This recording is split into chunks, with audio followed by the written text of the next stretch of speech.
In today's video, we're going to look tutorials under separation techniques, and we're going to look two different separation techniques: separation by solvent extraction and separation by chromatography. So this is Analytical Chemistry 1 tutorial.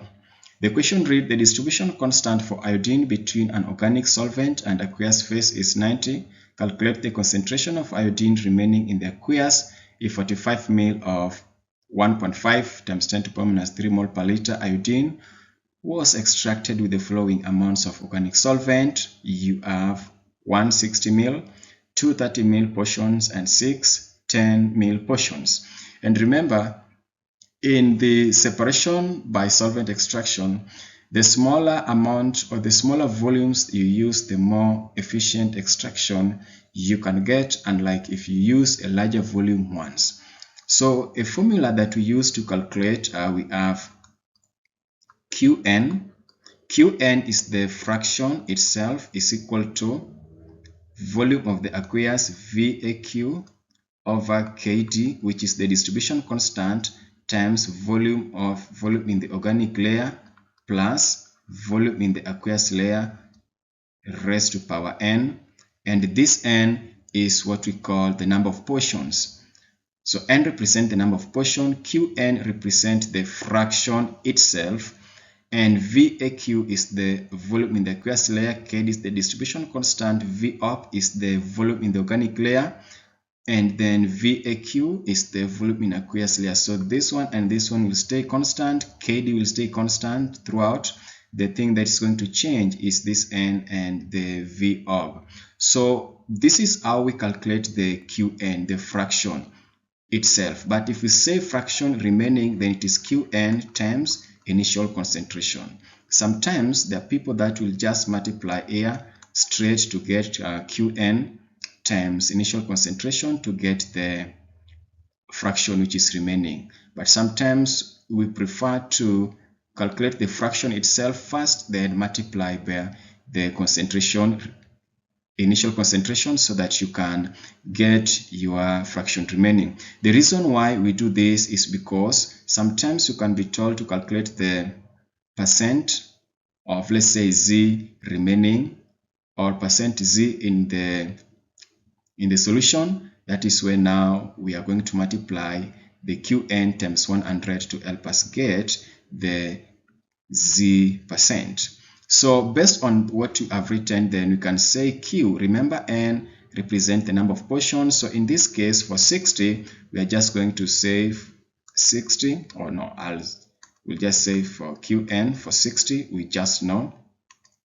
So Qn is equal to V aqueous. So volume of the aqueous that we add here is 45 ml. So it's gonna be 45 ml divided by Kd, it is 90, times volume of the organic that we're adding. In this case, we added 60, so times 60 plus, so this one can put in bracket, plus the volume of the aqueous, and that is 45 times n. So n is 1 because we added 160 ml, so we're just going to put 1, and by that then we can get our fraction first. Qn is going to give us Qn alone.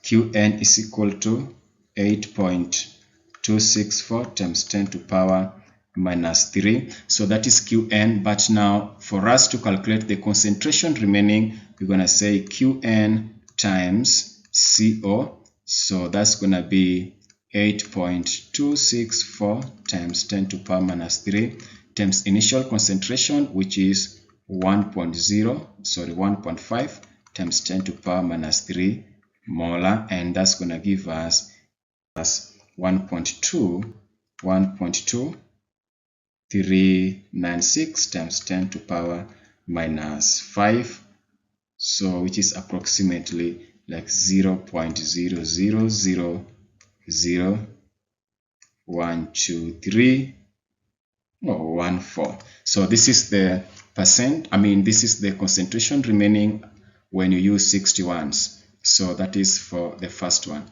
So the second one, we will do it here for 230. For 230, then we're going to say Qn. So n here is 2. So instead of just writing Qn, let us just write that 2. 2 is equal to, volume is still the same, 45 divided by 90 times, now in this case we are adding 30, so times 30 plus 45, and in this time round we raise to power 2, so that's going to give us a value. So Q2 is going to give us 2.687687 times 10 to power minus 4. So that is the fraction, but remember we said the fraction remaining will be Q2 times initial concentration, so that is going to be 2.687 times 10 to power minus 4 times 1.5 times 10 to power minus 3, and that's going to give us a value, give us 4.1. So that is going to give us 4.03 times 10 to power minus 7. So that is the fraction that is remaining when we use 230 ml portions. And the last one, when we use, so in the last part for the 610, so it's going to be Q6 is going to be 45, which is that volume, divided by 90 times, here we're adding 10, so times 10 plus 45 raised to power 60. So in this case, let's just, for the sake of space, let's just multiply straight by 1.5 times 10 to power minus 3, and that's going to give us a 1.749 times 10 to power minus 11. So that is the fraction remaining. So in the last part, I've just included the CO here straight for the sake of the space. So that's how you can attempt that question. So remember, the first thing is first calculate the Qn, then once you get the fraction, then to get the fraction remaining, multiply Qn times CO. Sometimes this Qn you can find it written at CWN, meaning that the final concentration or the final concentration in aqueous layer, and the CO sometimes you'll find is written CW, or which is the initial concentration. So it still means the same thing. So in the next part, we are going to look at the percentage. So we're going to look at the percentage of Z remaining. When we are calculating the percentage Z remaining, it is Qn times 100. So you first calculate Qn and you multiply by 100 to get the percent Z remaining. So we are going to proceed and calculate Qn. So in this one, Q1 is equal to V aqueous over Kd V org plus V aqueous raised to N. So this is the fraction that we're having.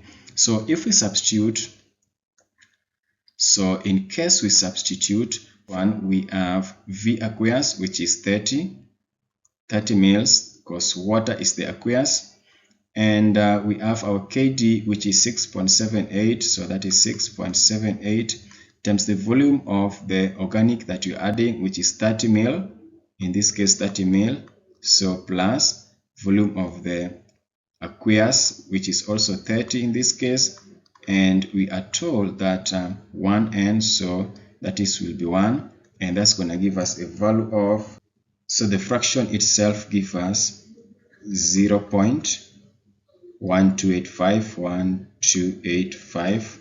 So we have said that the percent Z remaining will be Qn times 100, and we have found our Qn in this case is 0.128 times 100. So answer times 100, that is going to give us a value of 12.85%. So this is the percent remaining if you use 130 mil. So in B, we are going to say Qn, and here is 2, so Q2 is going to be, so just going to substitute our volume of aqueous, still the same, it is still 30 over 6.78.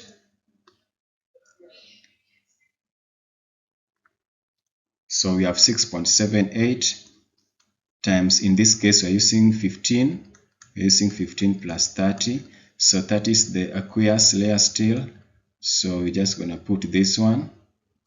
And everything raised to power 2, because 2 is the number of portions. So that's going to make our Qn to give us a value. So give us 0.051889, and Qn times 100, that's going to give us percentage Z. So we're going to have 0.051889 times 100. So answer times 100, that's going to give us 5.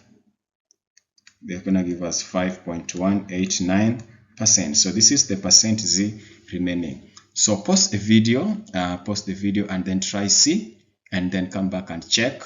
So in C, we are going to say there are 5 portions. So we're going to be Q5, which is going to be 30 mils, everything over 6.78 times, in this case we are adding 6 plus 30, and everything we raise to power 5, because that's the number of portion n that we are adding, and that's going to give us Qn value to be of Qn to be 0.0137888, and Qn times 100, that's going to give us 0.01378 times 100, and that's going to give us answer times 100. It's going to give us 1.377%. So this is how you can determine the percent Z remaining. The first thing that you need to calculate is to calculate the fraction by saying our Qn, just like we have said here. Qn is equal to the volume in the aqueous phase divided by distribution constant times the volume of organic, or volume in the organic phase, plus volume in the aqueous phase times n. N is the number of portion, and once you have done that, you will have got the Qn, which is the fraction, not the fraction remaining. Remember, with the fraction remaining, we are multiply Qn times the initial concentration. But for the percentage Z remaining, we take the fraction itself times 100. So once again, sometimes, remember in our equation, we did say Qn is equal to V aqueous over Kd times volume of org or plus volume in the aqueous layer times n. And if we're to introduce Qn, I mean in terms of now calculating the concentration remaining, remember we said we are going to multiply by CO, which is the initial concentration.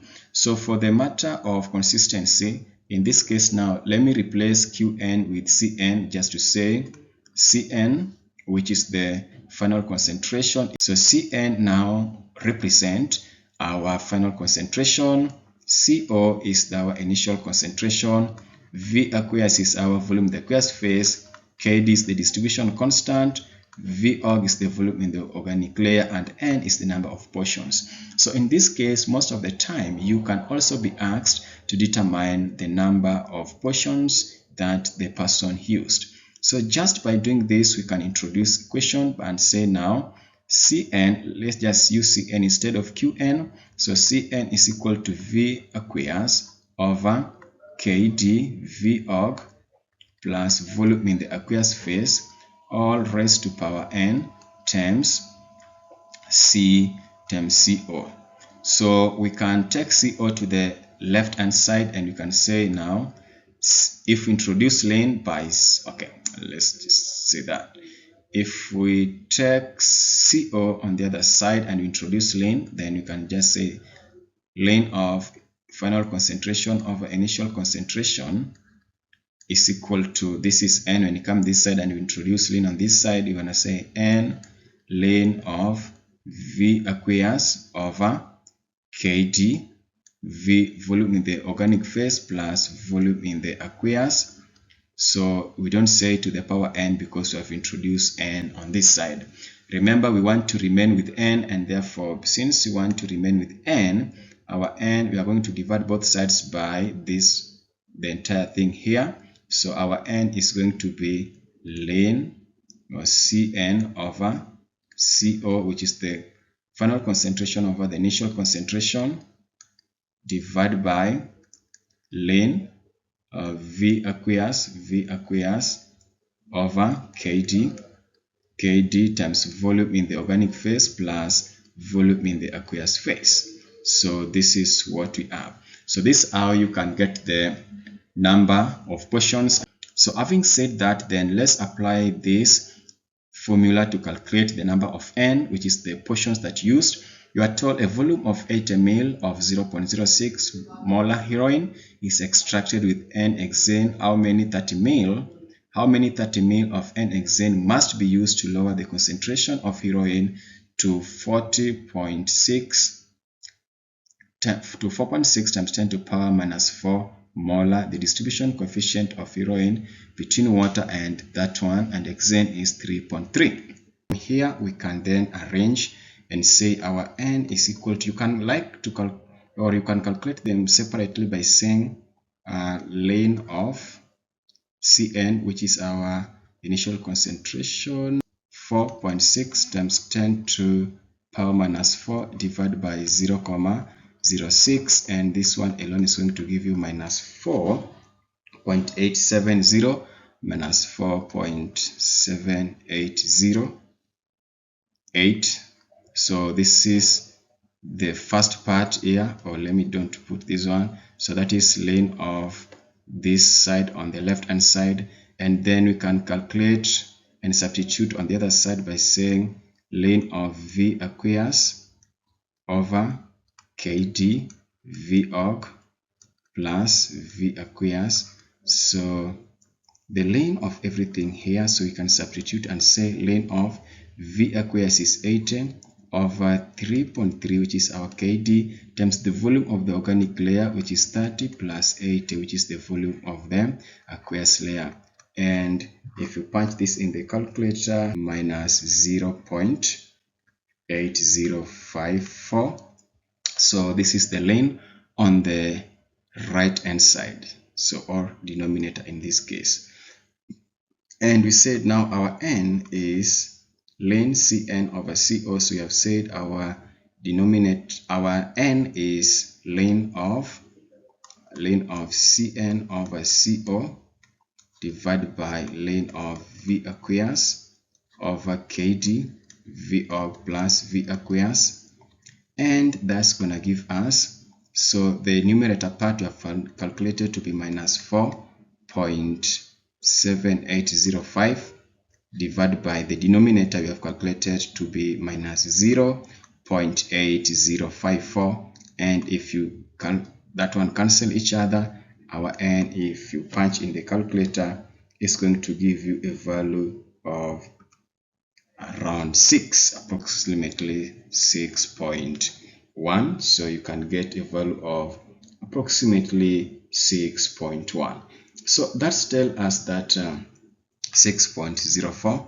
So that's tell us our N is, okay, due to the space, we're gonna come this side. So our N is 6. So that's tell us that the 30 mils was used 6 times. So that's what it tells us. So you must be also able to calculate or be at a position in which you can determine the value of N. Last but not least, we are going to look at what is called TLC. This is thin layer chromatography, and in thin layer chromatography we have what is called the TLC plate that I'll draw here, the TLC plate. So the TLC plate is made up of silicon and it is polar in nature. So in TLC plate, this TLC, the plate itself is polar, and it's our stationary phase, it is polar, our stationary phase is polar. And let's take an example in which our mobile phase is non-polar. So when you have the TLC plate, the most important thing is that you need to have a baseline. A baseline is the point in which you need to spot your components here. And it is approximately, normally it is approximately 1 centimeter from this edge here. The reason why we put it 1 centimeter above this edge is because when you put it in a developing chamber, when the mobile phase is moving upward, it needs to move and find the components in the same line so that there is uniform distribution. So let's assume we have two components, so the one in red and the one in purple. So this is A and this is B. So now it will reach a point, the mobile phase will move upward, so it will move upward until it reaches a point we call the solvent front. So it will reach a point that we call the solvent front. So solvent front is a point in a TLC plate that the mobile will travel the highest or the farthest. So during elution process, you'll find that, for example, our compound A can elute to this point. So it reaches there. So then let me now wrap this one here.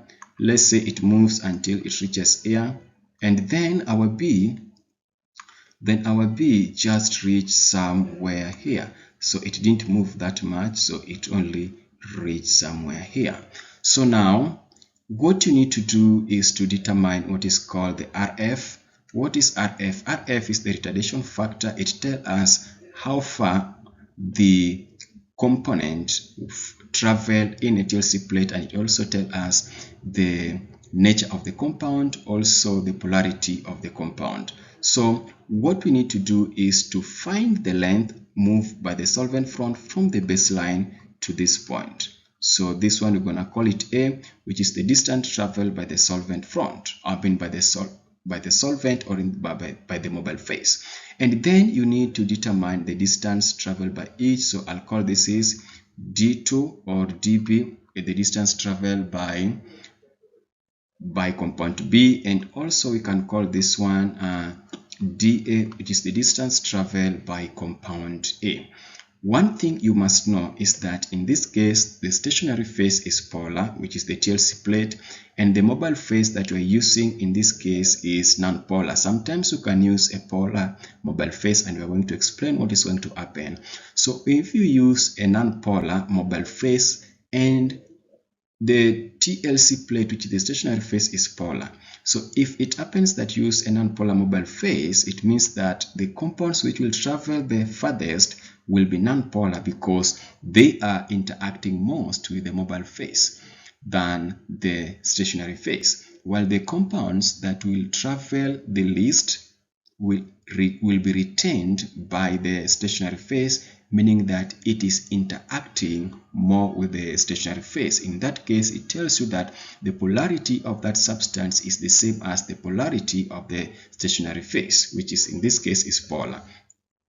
So now if we want to calculate the RF value of A, then it's going to be the distance traveled by A, in this case dA over A, which is, let me put this capital A, distance traveled by A, this distance here, divided by the distance traveled by the mobile. Let's assume that this A here is 4.8 and dA here is, let's say, 4.5, and dB here, let's say it's 1.8, and therefore for RF for A is going to be 4.5 divided by 4.8, and for RFB is going to be dB over A still, which is going to be 1.8 divided by 4.8.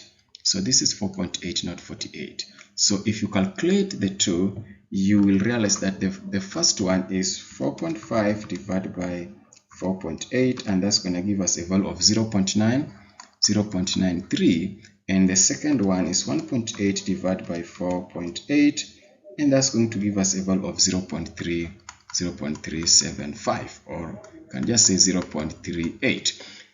Most of the time, a normal range of RF value normally is between 0.3 to 0.7. This is the best range that we have. So it tells you that in this case, you may be asked to determine the polarity of A and polarity of B.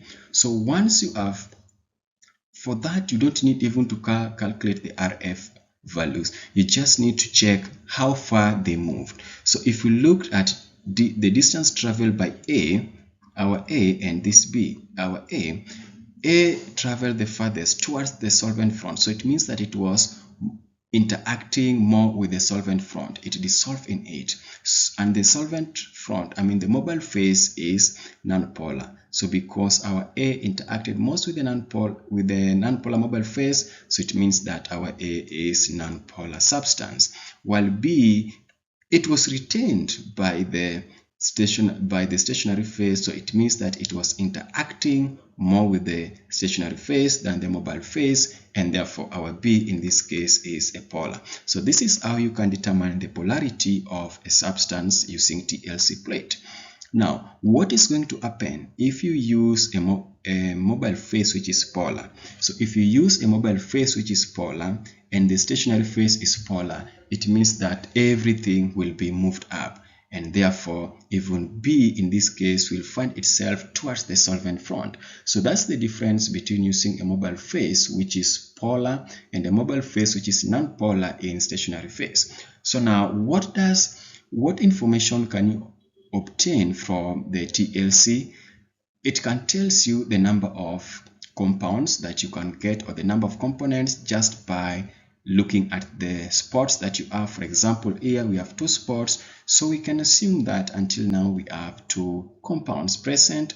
And also it can tell you the identity of the compound. Once you have calculated the RF value, for example, in the case of A 0.93, which is the RF value, there are compounds which have the same RF value. So you can go to the database of the previously isolated or separated compounds, and then you check the one which is 0.93, and then from there it can give you a clue which one is it, but you cannot make a conclusion that it is specific compound, because you can find even 10,000 compounds with the same RF value. So you need to still perform other techniques like NMR, carbon NMR, or NMR at general, IR, MS to tell you which specific compound is it. It can also tell us the purity of a compound. So how can you know a compound is pure? So for example, if you just have a single spot like this, that will tell you a pure compound. But if you find a compound which is smear like this, it tells you that the compound is not pure. Why? The compound is impure because either the solvent that you use was impure, or you overspotted. Remember, when you spot using the tube, you just put a dot, but if you overload the compound, then when it is moving up, it can smear along the plate. So those are the information that you can obtain from the TLC plate. Last but not least, let's look at ways in which you can visualize. So we'll say visualization in the TLC plate.